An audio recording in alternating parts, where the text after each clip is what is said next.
Hello, everybody. Mark Schaftlein with you, and this is the Schaftlein Report. It's Thursday's edition, and we're broadcasting bi-coastal from Southern California and from Long Island, New York. Jeffrey, welcome back. Happy to have you with us for our Thursday chat. Happy to be here. Hey, listen, we've got. By the way, I live in southern Long Island, You're in Southern Long Island. I'm in but we both Southern. live from the south. Yes, that's true. That's true. And we both have ties to Delray Beach, Florida. So I'm going to get into that a little bit later in the show. But let me start out here, okay, because we got so much to talk about. I got to tell you, the way these days go, this administration is such a clown car, a clown show. It's hard to take him seriously, but you have to because he's president of the United States. Listen, numbers came out today. The average American family, Jeffrey, is paying $445 more a month just to live. That's like $5,000 a year. And But we know how to fix it, but no one wants to do it. Stacey Abrams said more abortions will fix inflation. explain how. How does that tie in? I don't know. I thought about it for a while and got a headache. You know, thank goodness she's going to get drummed out in that Georgia election, and Brian Kemp's Well, going to she's win. still complaining about the last one. Yeah, I know. Well, now she's going to be a twice defeated gubernatorial candidate, so maybe she'll vacate the national scene just like Bozo O'Rourke will down in Texas. The two liberal icons who the media love, worship at their feet, hopefully both of them are going to go down to defeat. But let me get back to this. $445 a month, that's a big number, Jeffrey. You know, you're up in Long Island. I see it out here in Southern California a lot in gas prices. Paid $6 a gallon yesterday to fill up. And that was down 40 cents from where it was a week before.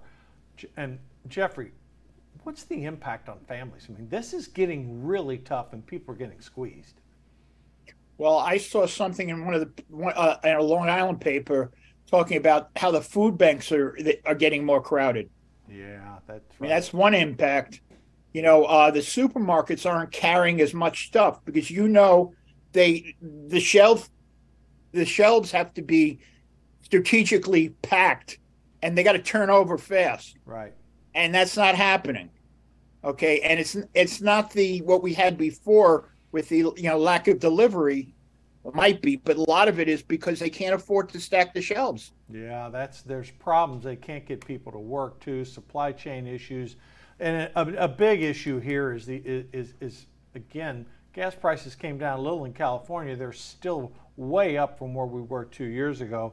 But isn't it all the gas stations' fault? Yeah, I was shocked by that remark. I mean, here he comes out there and asks oil companies to produce more oil and lower prices. I'm going, wait a minute, that's reverse economics. That's the wrong way. Well, Companies let's look at it this way. If you owned a company and the president of the United States said, I'm going to put you out of business, and then said, listen, I want you to do a little more for a little while, are you going to invest? No, absolutely. Exactly. Absolutely not. Now, energy companies make investments going out decades. So it's just sort of shocking to me. I mean, this administration is really, I hate saying it, but they really have no clue what they're doing on the energy market. I mean, you can put a dunce hat on them. Reverse economics. We want you to produce more at lower prices. Why in the world would any CEO do that? They would not. And on top of what you just said, the Biden administration, these radical leftists that occupy the White House and the energy department, basically when Biden came into office, they were telling banks, don't lend to oil companies. That'll be a way we'll get them. Well, these people are just tone deaf and stupid. And fortunately, the American people have seen through it for the most part. Let me give you three statistics. This is sort of shocking. And this is the percentage of Americans who think Biden's energy policies they disapprove of. Well, Republicans, no surprise. 72% of Republicans do not agree with his energy policies. I thought that number would be closer to 90, but it's 72.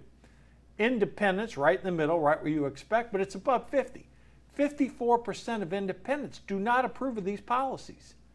And then you get down to the low information voters, the Democrats.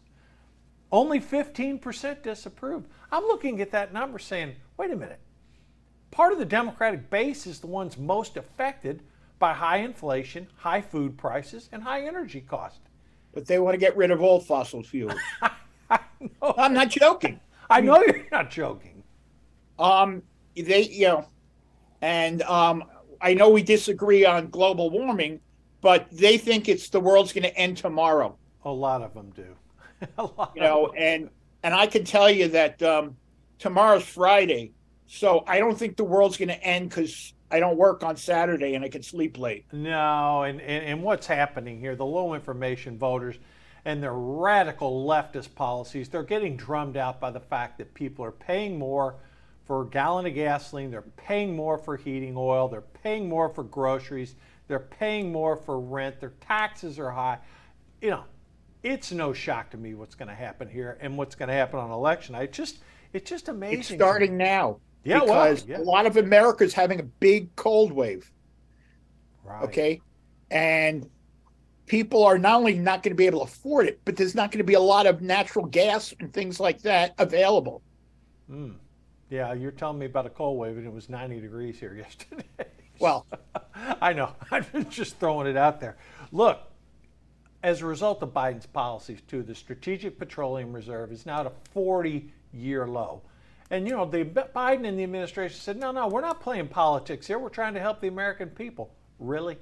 I mean, depleting our strategic reserve to a 40-year low, releasing another 10 to 15 million barrels. Oh, really? Right before the election to try to influence things?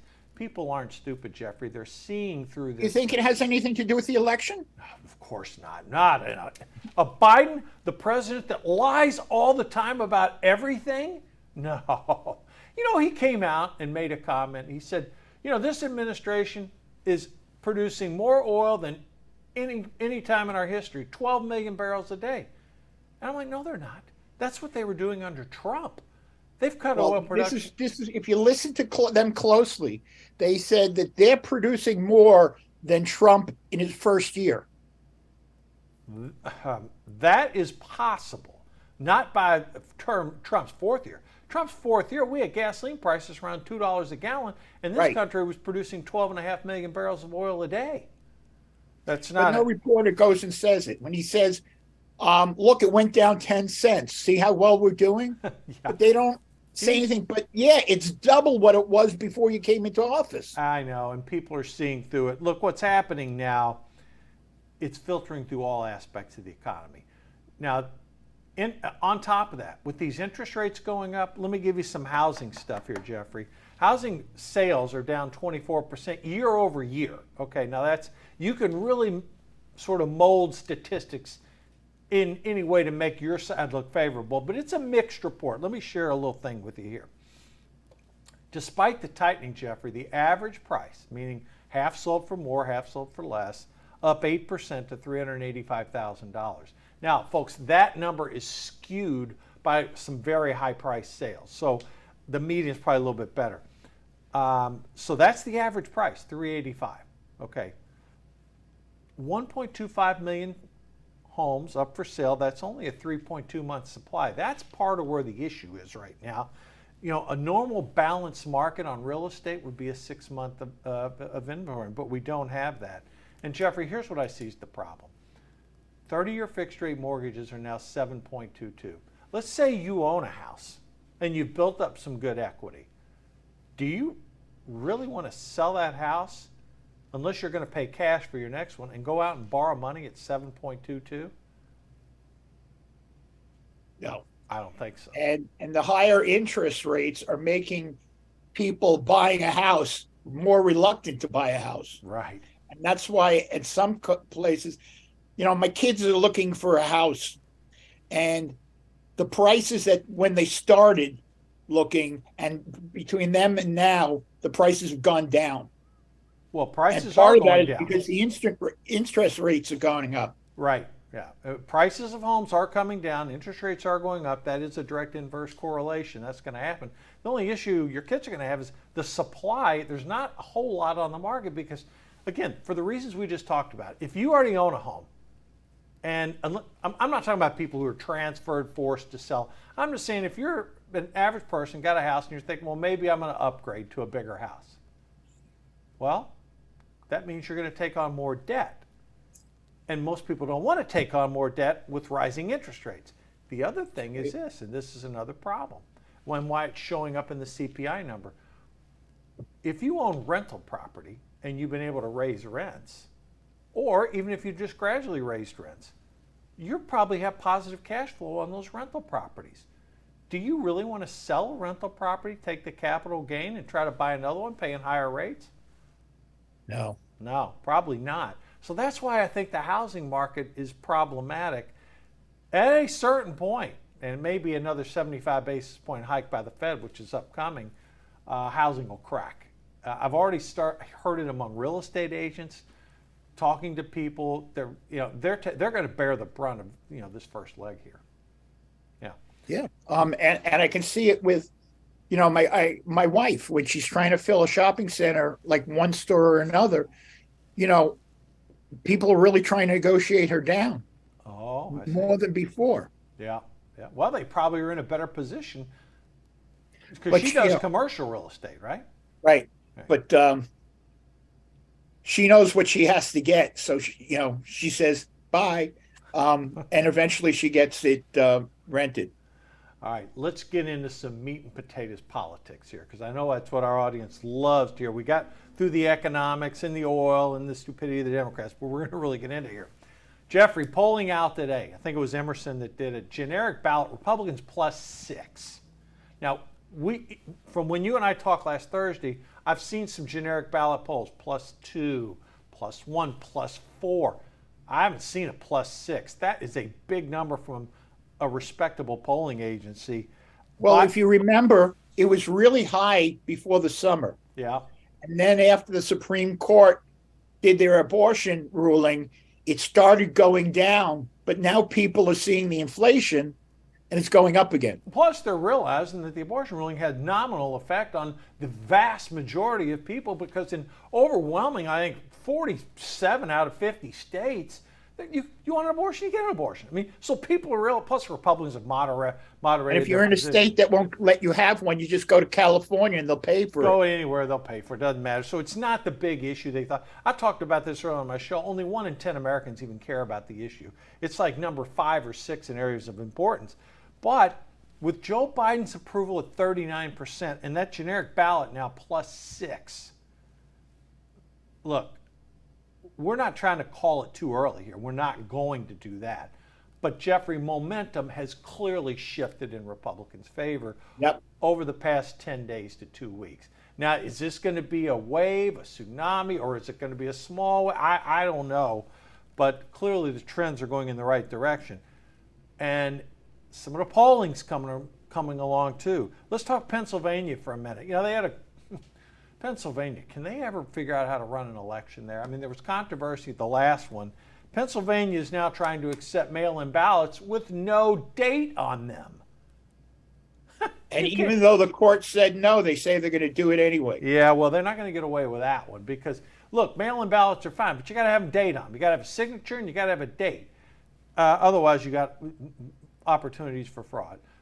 Florida has it where you have absentee ballots, but every signature is verified. Everything has to be dated. You don't have that, that ballot doesn't count. And DeSantis strikes fear in the people, the Democrats that try to, election rig. They arrest them in Florida, so we're playing serious down there. Oz is pounding Fetterman on the crime issue, Jeffrey. I mean, that is an issue that seems to be sticking against him because Fetterman's background is one of very soft on crime, releasing hardened criminals, cutting sentences for murderers, rapists, people that commit violent acts of crime, and it's showing up in the polls.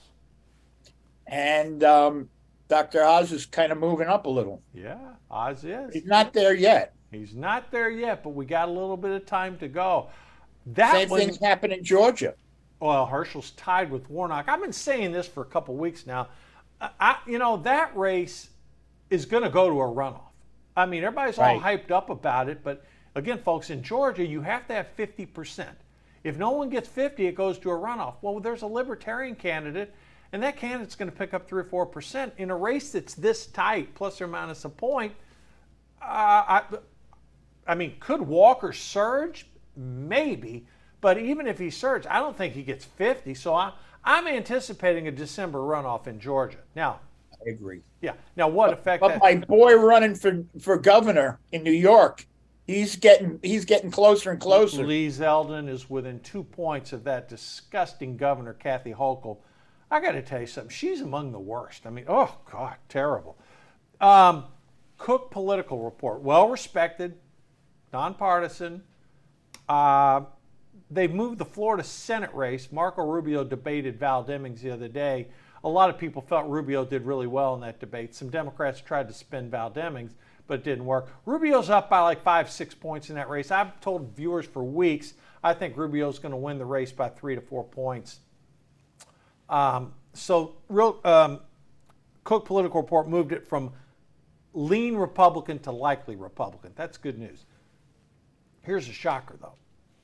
And now I want to hear your comments. Washington State, okay? They've had Patty Murray as a 3-term senator. That's gone from solid Democrat to likely Democrat. Now, I know it's a subtle move, and Patty Murray's still forecast to win. But, Jeffrey, if things are tightening up in Washington State, that bodes well for Republicans. Washington State, people don't talk about it, but it's a very, very liberal state. Very liberal. If Patty Murray loses, it's a sign of the apocalypse. Oh, if she loses, we're talking a massive tsunami. I mean, you're not talking a tidal. You're talking a tidal wave if Patty Murray loses, because then if she loses, that's going to mean virtually every other state that was close went Republican, and then you'd have blowout numbers. Now, I'm not saying she's going to lose. I'm not in that camp yet, but we'll see as it gets closer. Washington is a liberal state, but again, look what's happening in Oregon. They're poised to elect a Republican governor in Oregon. Oregon's a liberal state too. Now, Phil Knight of Nike put a lot of money into that race, but again, if that race is tight in Washington, I mean, we're not at a point where we're going from likely Democrat to lean Democrat. Murray still has a lead, but that's one to really sort of, you can't keep an eye on it for early results because it's all the way on the left coast. But it's in play right now, and that's something that is sort of, surprising. You know, Schumer's running this year. Yeah. I've seen Schumer commercials. I don't even know the name of the person that's running against him. And if they got a good candidate, I mean, Schumer beat Al D'Amato, and everyone was surprised. If they had a good candidate, there are so many things you can nail Schumer on. Yeah. And it was like, what are they trying to do? I don't know. I think you haven't even heard anything about Schumer's race. But Hochul, Lee Zeldin is a credible guy. Okay, so I'm hoping that. Hey, did you hear about AOC getting heckled so bad she had to shut down her own town hall? I wrote about it just before the show. Yeah, her own supporters. I mean, they yelling at her, heckling her over her radical stances. AOC must go. AOC must go. That was the point. Yeah. I mean, look, she's going to win, but a lot of people have fed up. They've had enough of these radical liberals, these squad members, and these leftist senators. I'm telling you, the American people have a chance to speak up coming up, voting now, and obviously concluding a couple Tuesdays from now. All right, so what else are you seeing election-wise, Jeffrey? I mean, we talked about... Well, I look at, obviously, Long Island, and there are two races that are, in my mind, very important. New York 1, which is what was Zeldin's district, which last time he won by a little because the Democrats went hard after him. And New York 3, where the rep, last time the congressman lost, but funny thing happened when all the absentee ballots came in. Okay. I don't want to say it was fixed, but I always thought absentee ballots came in more for the Republicans. Well, again, if generic ballot is any indication, again, I projected House we'd pick up 20 seats, and I'm sort of sticking to that. I know some polling is saying much higher, but some districts are already they're at a point where it's almost like the districts are drawn for the incumbent. So the number of competitive districts, I think Republicans take the House. I'm still sticking by my 20. Other people are saying it could be 25, 30. We'll see how that plays itself out. Exactly. Yeah. All right, let me ask you this. Supreme Court's been asked to block the Biden illegal plan for student debt relief, Jeffrey. I mean, he did an illegal action. The point of the suit is Congress is the only one that has the purse strings. But the question on this request of the Supreme Court, does the party bringing this have standing? I don't know. What are your thoughts? Well, first of all, I guess I'm not going to go to college if they reduce it. I was trying to get $15,000, but it's illegal, Yeah. and the Supreme Court should act on what's constitutional. Yeah. But under Roberts, he just wants everybody to be nice. He's afraid people won't like the Supreme Court, so he might push it to the other direction. Well, Amy Coney Barrett's going to one that makes the decision on this because it goes to, for some reason, it went to her. Well, because that's her district. Okay. But the thing is that if she makes it go to the whole court, I predict Rogers won't go against the president. Look what happened with the Obamacare. What do you mean? What happened? It was going to be. It's still It was going to be thrown out. No, it's still the law of the land. But no change. At the last minute, Roberts changed his mind. Yeah, that's an old issue. Yeah, but what I'm saying is that's how Roberts court. Yeah, operates. but again, with a 6-3 majority of conservatives, who knows? That's an interesting piece because it's blatantly illegal what he did, and we'll see if the courts hold him to it. Let me shift subject here a little bit, Jeffrey. We've talked about big issues in this campaign: the economy, inflation, what's going on at the border. Republicans have been pounding Democrats on the crime issue. Yep. And when I get into some of these numbers, people are going to see how these blue city disasters are happening. Let me go through a couple things here. I'm going to start off with among the stupidest things I've heard Democrats, and they do a lot of dumb stuff. Washington, D.C., our esteemed capital. The city council, and we've told you folks, it's 97% Democrat. They voted 12-1 to allow illegal immigrants to vote in local elections. Now, the good news is that has offended people on both sides of the aisle. Congress ultimately will decide if that's applicable or not, and it's not going to pass. But again, it's something the progressives want to tout. I think it's one of the dumber things you can do. Republicans can take this and say, look what Democrats want to do. Allow illegals to vote. Jeffrey, among the dumb... I'm a firm believer in one man, one vote. And you do that, you take away the value of the citizens' vote. Because there are a lot of non-citizens will be voting. So yeah, it's gonna make people crazy. Yeah, and fortunately, it's only limited to D.C. elections. But since both members of both Republicans and Democrats in Congress oppose this, it's not going anywhere. But just the thought of it. St. Louis, excuse me, large numbers of police officers have resigned due to soaring crime rates and lack of support from the district attorneys. Jeffrey, you've heard that story before in New York. It went out. I don't know how much is going on now, but when de Blasio was, I think we called him Chairman de Blasio because of his position in the Communist Party, but cops gave him no respect and they quit. Yeah. They took early retirement. And they deserve it. They deserve the big retirement packages they got. Yeah. But that's how the city acted. And Adams, we thought because he was a cop that he'd be great. And he's not. It's happening all across the country. I mean, it's happening in St. Louis, Memphis, Chicago, New York City. It's happening everywhere. So, again. What about L.A.? To a degree. But LA's, they went through their own defund the police. They've got the crime, homeless issues up there. We got two candidates running for mayor of Los Angeles. One's Karen Bass. She used to serve in Congress.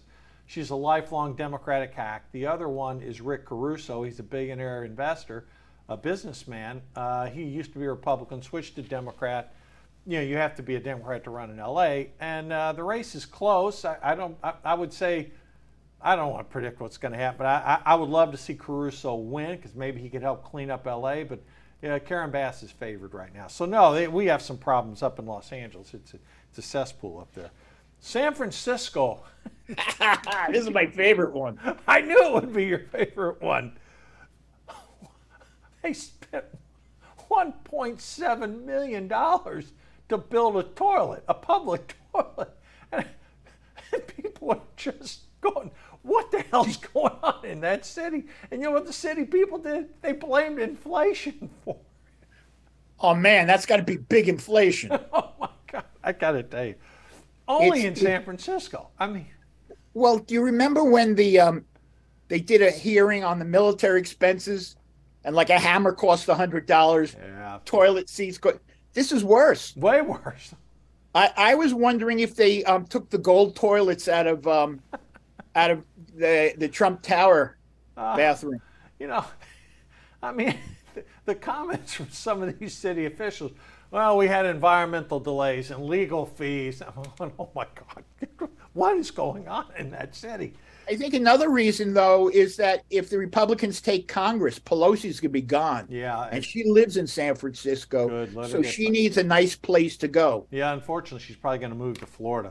Unfortunately. All right, look, there's a reason African Americans, particularly black men, are moving towards voting Republican. I'm going to give you some. These are really bad crime statistics, Jeffrey, and it's going to illustrate a social breakdown of massive proportions. But we're talking about crime, and people try to show, oh, it's this, that. It's a direct result of failed Democratic policies. Let me give you some numbers.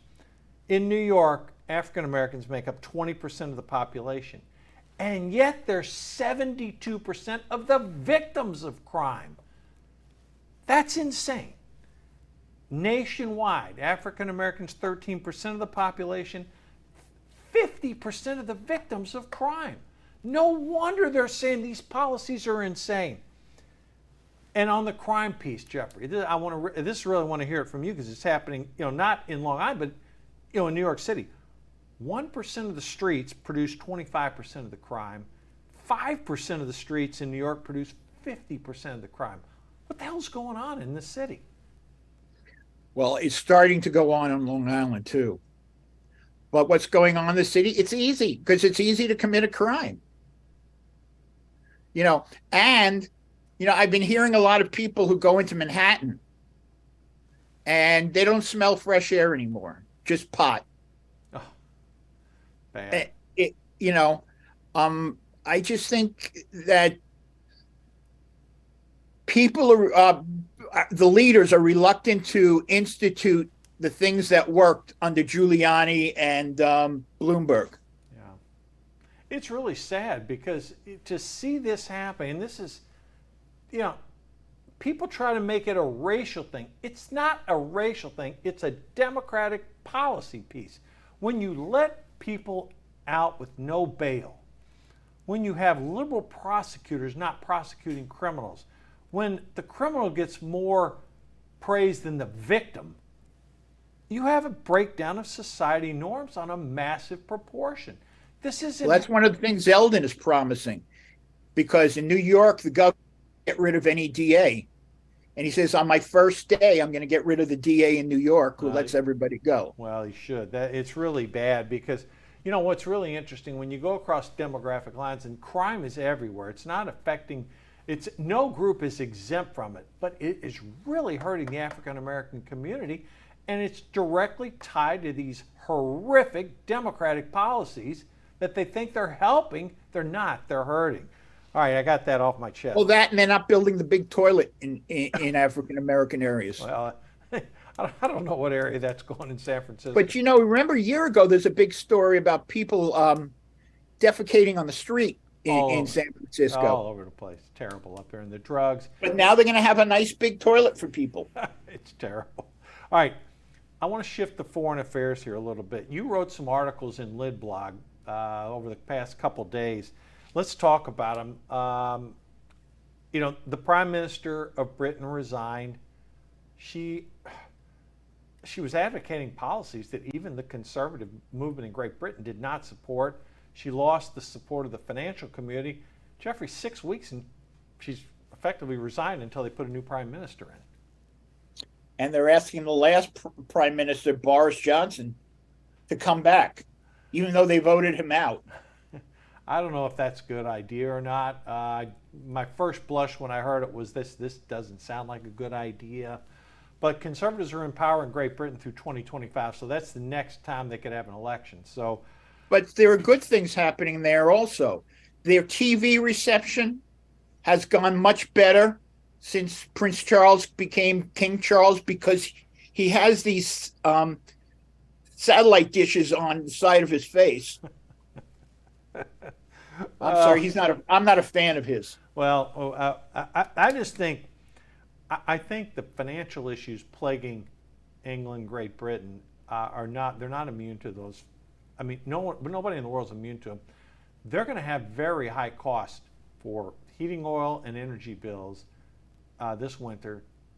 There were some proposals to subsidize some of them. I don't know if that's going to happen.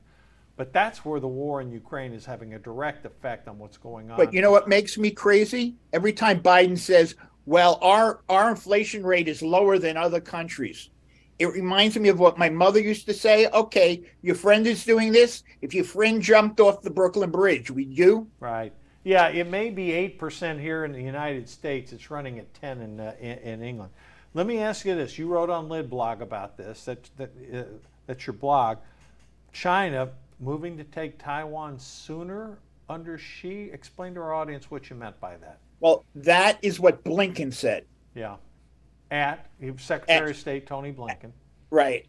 And my thought was it might not be that he wants to move things up. We had a strategy of it's called strategic ambiguity, which means we're not going to say anything and we'll just do it when it comes up. Mm-hmm. Well, 4 times since he became president, Biden said, well, we're not going to let them be attacked. We're going to protect them. And each time a member of the administration came out and said, no, that's not what he meant. Okay. So I think part of it is President Xi, whatever it is, XI, yeah. Mm-hmm. saying, you know what? You want to say that? Fine. We're going to put pressure on you now. Yeah. You know, everybody else was saying, well, it's like they were pointing at like 2027 as the time they're going to, go try to take it over. A lot can happen. I mean, a lot can happen between now and then. I think sure. The point you're making is Biden's not doing anything to help the situation. That's not a shock. Well, yeah, but I also think that the reaction of speeding it up is really a threat to Biden, not a threat to Taiwan. Right, yeah. I think you're right about that. It was a shot across the bow to him. You also wrote on LidBlog about Putin, his ability to stay in power. You know, the Russians, when they fought in Afghanistan for 20 years, they lost 15,000 troops. Already in this war, which was supposed to be less than a week, is now going on past 8 months. We're into the ninth, starting the 9th month.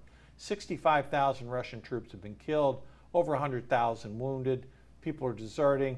I mean, they've changed leaders multiple times. They're laying waste to the country, the Russians are. Jeffrey, what's your thoughts on Putin? You wrote about it in LidBlog. I don't think that the people in the Kremlin, I think they're getting angry. You look at the 3 powers that really control Russia: the oligarchs, the military, and the political bureaucrats in the Kremlin. Mm-hmm. And if you look at the news reports, they were all starting to go, hey, we don't like what's going on. And I think that pretty soon, based on that, and I gave a ton of examples, but I think pretty soon, based on that, they're going to say, Vlad, get out. Yeah. If they're nice, because sometimes in Russia they don't say good, get out. The only problem with that theory I see is that anytime someone opposes Putin, they usually end up dead. So unless they take him out. But if you have the military behind you and angry at you. And the oligarchs are really funding Putin, whatever his name is. So he's not going to get as much money. And look, the military is really, and the military doesn't want war.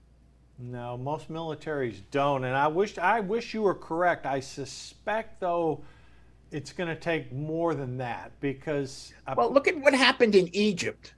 yeah, but you know what? I know Every what you're time a president has started to get violent, yeah. they kick him out. The security apparatus around Putin is pretty extensive. So I think wishful thinking, maybe. I'm not saying it couldn't happen. It could happen tomorrow, for all you and I know. But boy, it would really. He's got a pretty strong grip on it over there. I don't know. I think the grip is starting to soften a little. I agree with him. When you see these mothers, I'm not saying that he's going to be thrown out tomorrow. Right. I mean, I'm not sending in my resume. You're not going to. Not yet, anyhow. All right, let me shift back. Domestic politics here for a minute. Close it out. We got about a minute to go. I always ask you this. Okay, it's getting closer. What's going to happen in the elections? I agree with you on the House. 20, 25. I think it's crazy to predict something a wave yet. Mm-hmm. I agree. I concur completely. Yep. But I'm feeling a little confident about the Senate. I'm getting there. I mean, right now. Well, I'm not saying it's a definite, but I'm saying they're getting closer and closer to having surprise candidates win. I said earlier this week on the show, I thought the Senate after election night would be 50 Republicans, 49 Democrats, and an open seat in Georgia that's going to be a runoff. I'm not ready to go to the next level, but it could be 51, 49 at the end of the day, 52, 48. I'm optimistic with you because if these trends continue, you could see a little bit of a wave happen. Anyhow, let's be optimistic about it, Jeff. I hear, though, people, candidates are not happy with McConnell. Not happy with what? With Mitch McConnell. That's a bad bet. Mitch McConnell's done extremely well of allocating resources. He's advocated, he heads the Senate Leadership Fund, which allocates money to different races.